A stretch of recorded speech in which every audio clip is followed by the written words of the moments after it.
So I know that it's around 1 p.m. right now, so we're running a little late. So instead of me asking questions, I'm just going to open it up for the rest of you guys. So if you guys have questions for the panelists, just raise your hand. And you guys have any questions? Yeah. Hey, I'm Matthias, founder of Game Developers, and I would have a follow-up question on the video importance that you just talked about. So say you advertise on one of the major pages, say Chucky, do you think it's better to have a link to your product page where the video is featured, or right to the iTunes store? So what's the better idea?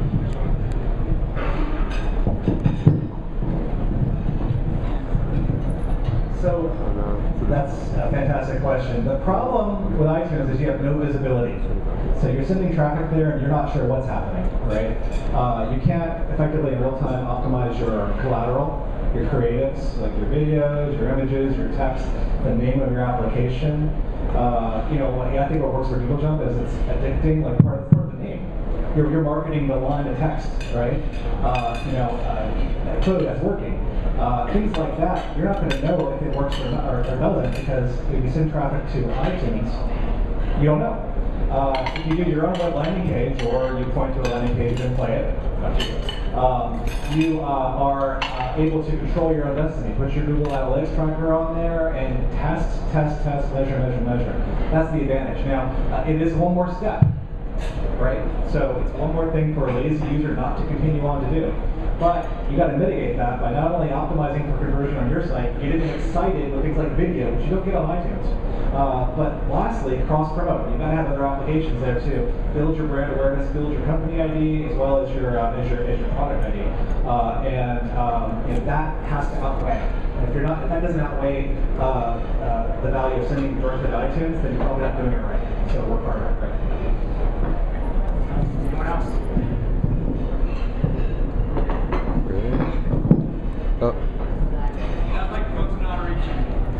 Speak loud. Speak loud. I'll repeat it. To the devs on the end, are you guys sticking to iPhone, or do you have plans to expand your brands onto other platforms? And if not, why the hell not? So the question is for Igor and Bryan, do you plan on expanding to develop outside iPhone, like Android, BlackBerry, etc.? And if you don't want to, why not? I've heard a lot of stories about successful iPhone developers porting the game over to Android, and they spend X amount of dollars to port it, and where they see maybe $100,000 in success on the iPhone, and then they see like $800 on lifetime on Android. So it's kind of, for me, it's been about looking at the cost to port it, of paying someone else to do it, and whatever other costs are involved, versus the risk, and is there a real market there for selling games. And so far I haven't jumped on anything because I haven't seen anything, but I've had some meetings here and I've met a lot of people that are actually willing to port for revenue share, and when you kind of share the risk and it makes it risk-free on my end, then it makes it a lot different in terms of why not put it on, there was a summit that I wanted to get to, but I missed get your iPhone game on 2,000 devices.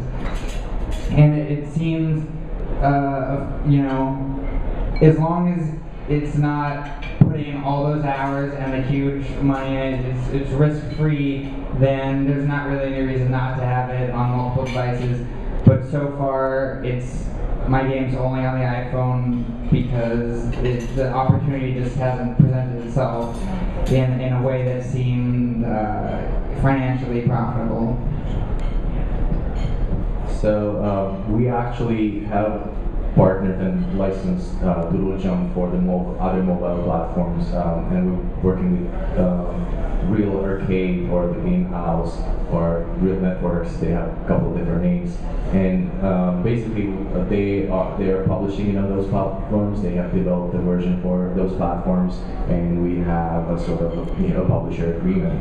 When they approached us, some of the things we were considering is whether we should do it or not, whether we should do it ourselves or not, and we decided that it just wasn't worth it at the time to put any effort into any other platforms, just because, what Bryan was saying, it was really, the market was really small. The amount of time that you had to put in would be better spent on working on something for the iPhone. But if you have an opportunity to have someone do it for you and give you a cut, give you a share of the earnings, why not? We've always looked at this as sort of extra cash. It's something that we would never do ourselves.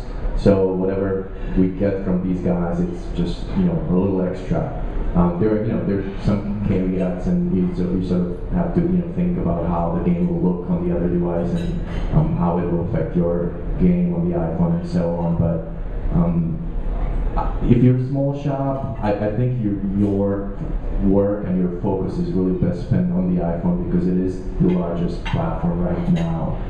On the other hand, Android is definitely growing, and there's been some, you could call it success stories that people have made some decent money on it, and you could also argue that there's less competition, so there's a bigger chance of being discovered.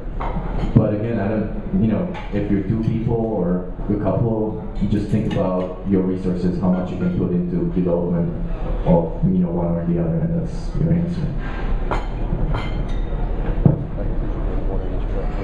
Any additional questions for the panelists? Yes. Do you think that Plants vs. Zombies coming out at $2.99 now up to 99-cent price point? Plants vs. Zombies coming out at $2.99 up that 99 level where people have gotten accustomed to.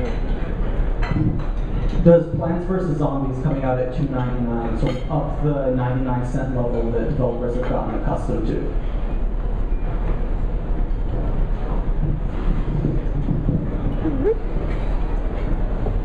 I think that is a pretty big game, and I think when you come from a studio that it's, you can maybe go at a higher price point, and they have such a, if they can put a lot more money toward marketing, then you can make more money at a higher price point. I think things like Hannibal and there's a couple other indies that are $2.99, and that's kind of what inspired me to up my price to $2.99 on Christmas and try that out. And I think in terms of having a product and making money in the long term at a higher price point, I think you could make more money, and especially if you can make it into the top list at that price point, then you should do that. But also, maybe if you only make it to 48 and then you start seeing it dip or whatever, I would definitely, try and double your units you're getting by just cutting it in half, because the visibility is entirely based on the number of units sold in the top 25. And if you're kind of there and you have somewhere to go on price, I would definitely recommend that. But at the time, gear was 99 cents, so there's nothing I could do. And I had heard stories in reverse where, hey, I'm not, number one or in the top 5, and I'm gonna make it $2.99, and they drop right off the list instantly. Short answer, no. But like Bryan said, Plants vs. Zombies is a huge thing. Was a huge thing before the iPhone. So I think they priced it right. They could have even priced it higher, and they would still make a lot of money. I've always looked at some games or apps that have been able to actually stay pretty high at higher price points, and there aren't many. One of the games that I admire and that has been able to do that is Ragdoll Blaster. They've been in the top at $1.99, and they have a new version out now with $2.99, which is doing really well. I'm sure they would have made it to the #1 spot had they, done the